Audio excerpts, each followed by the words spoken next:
उसके बाद ऑपरेशन सिंदूर हुआ। अब उसकी मैं क्षमा कीजिए सच्चाई आपको बताता हूँ, because I talk to many people and I was marginally involve briefing various countries. क्या होता है कि आतंकी हमला होता है पहलगाम में और 26 हमारी बेटियों का सिंदूर मिट जाता है। मैं माफी चाहता हूं भारत की हर बेटी से। आपका सिंदूर हम नहीं बचा पाए, लेकिन बदला लिया हमने, मिटा दिया उन लोगों को।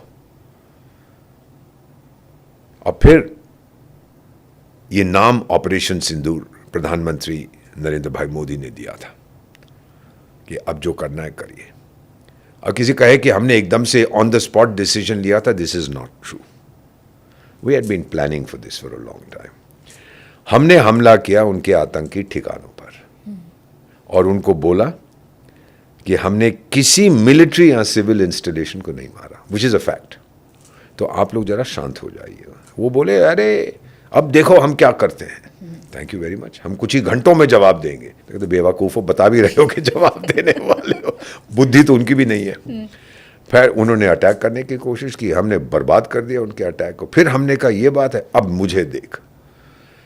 और बेटा वो जो नूर खान एयरबेस है जिसकी हम बात करते हैं, सच्चाई ये है कि आपकी मिसाइल इतने 100 किलोमीटर दूर से एयर कंडीशनिंग वेंट के अंदर गई, क्योंकि वो पूरा कंक्रीट का स्ट्रक्चर है, अमेरिकन कंपनी ने बनाया जी, जिन्होंने अमेरिकन राष्ट्रपति के लिए उसका बंकर बनाया, सेम पीपल। तो आतंकिस्तान जो देश है उसका नाम मैं भूल जाता हूँ, वो बड़े छाती फुला के देखो जी हम तो यहाँ से जंग लड़ेंगे एटसेट्रा, सैटेलाइट लिंक, ये वो हमने सब ध्वस्त किया। और एयर कंडीशनिंग वेंट के अंदर से जब स्लाइड गई, according to what I was told, 700 लोग उस कमरे में थे, बिकॉज ऊपर भी कंक्रीट, नीचे भी कंक्रीट, दीवारें कंक्रीट की, सिर्फ एयर कंडीशन, सांस तो लेना है। 700 के 700 और फिर जो पाकिस्तानी थे वो 700 में से टर्क्स, चाइनीज, अमेरिकन्स भी उसमें मौजूद थे। और फिर पूछा गया कि क्षमा कीजिएगा कौन इस वक्त मुझे फोन कर रहा है, इसको इससे बाद में बात करूंगा। माई सिक्योरिटी फेलो सिंह आप ठीक ठाक हैं? हाँ बिल्कुल ठीक हूँ, यू लुक क्वाइट हार्मलेस। तो फिर क्या हुआ, जब वो अंदर गया, फिर पाकिस्तानी जो सिपाही थे जो मर गए, इंस्टेंट एविसरेशन, इंस्टेंट वेपराइजेशन, धुआं बन गए एकदम से। तो उनके परिवार ने कहा कि भाई उनको दफनाना है। तो बताया गया कि यू कांट, आपको पता नहीं किसका कलेजा है, किसका सार है, किसके बाल है, किसकी आँख, सब खत्म हो गया।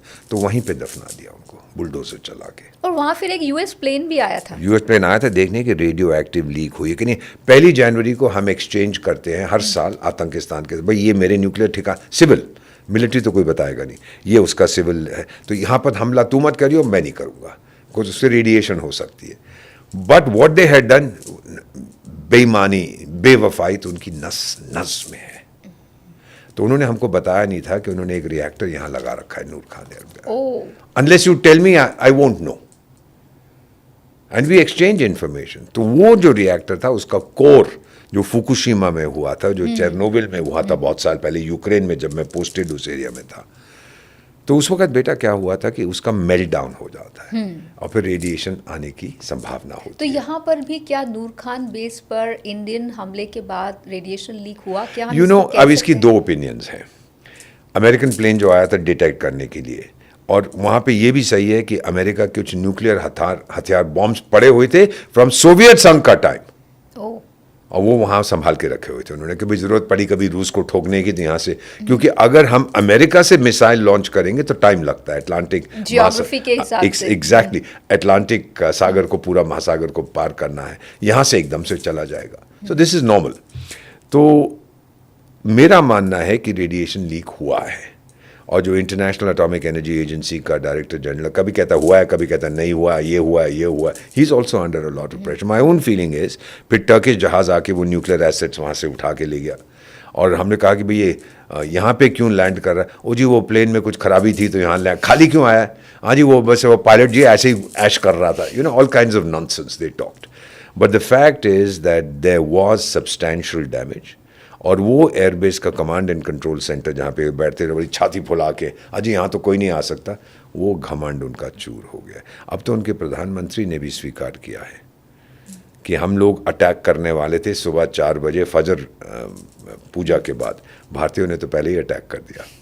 सो ये चीज़ें अब हल्के हल्के, अभी तो आप रुकिएगा 2-3 साल में कोई किताब लिखेगा इसके बारे में, then you will know what the truth is. पर जो मुझे बताया गया, माय ओन ग्रुप जिसमें डिप्लोमेट्स हैं दुनिया भर के, एम्बेसडर्स हैं, जर्नलिस्ट हैं, आप जैसे आउटस्टैंडिंग पीपल, उसमें मिलिट्री ऑफिसर्स हैं, बाकी सब एनालिस्ट हैं, थिंक टैंक वाले हैं, उन्होंने कहा कि देयर वाज मैसिव डैमेज और पाकिस्तान के कई जहाज ऑन द ग्राउंड उड़ा दिए थे। और वो तो अगर आप मैप्स भी देखें या उनकी प्री एंड पोस्ट इमेजेस देखें तो वो बहुत साफ जाहिर होता है। अब कोई देखना नहीं चाहता वो अलग बात है, तो इसमें भी ट्रम्प नाराज हो गया।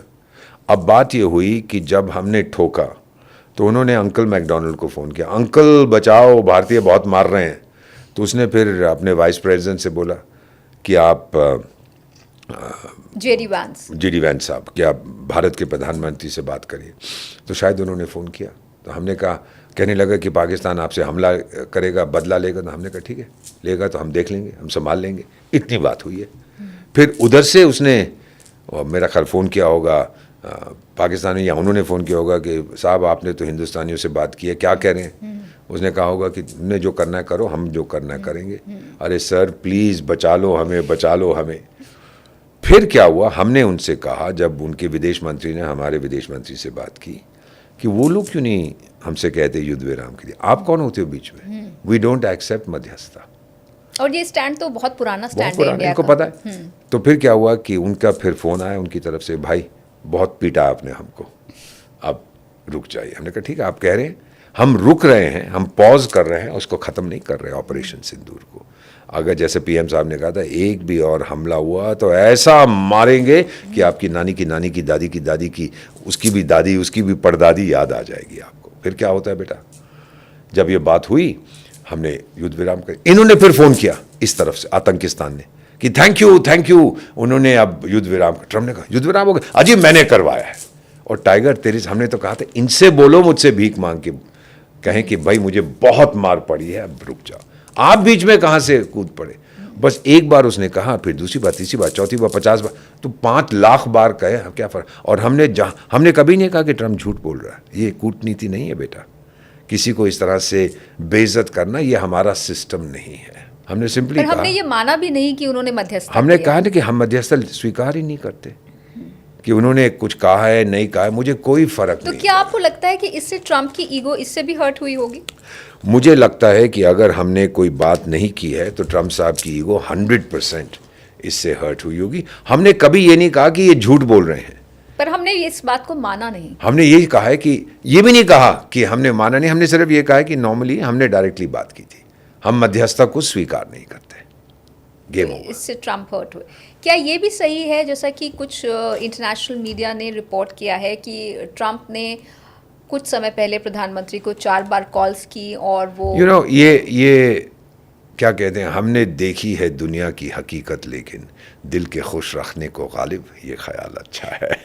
अब किया है कि नहीं बेटा, sometimes I have access to information, मैं नहीं बता पाऊंगा, I will not be able to confirm और डिनाई। पर ये सही है कि Trump took it as a personal affront. क्यों भाई, यार इंटरनेशनल रिलेशंस में कोई पर्सनल चीज़ नहीं होती।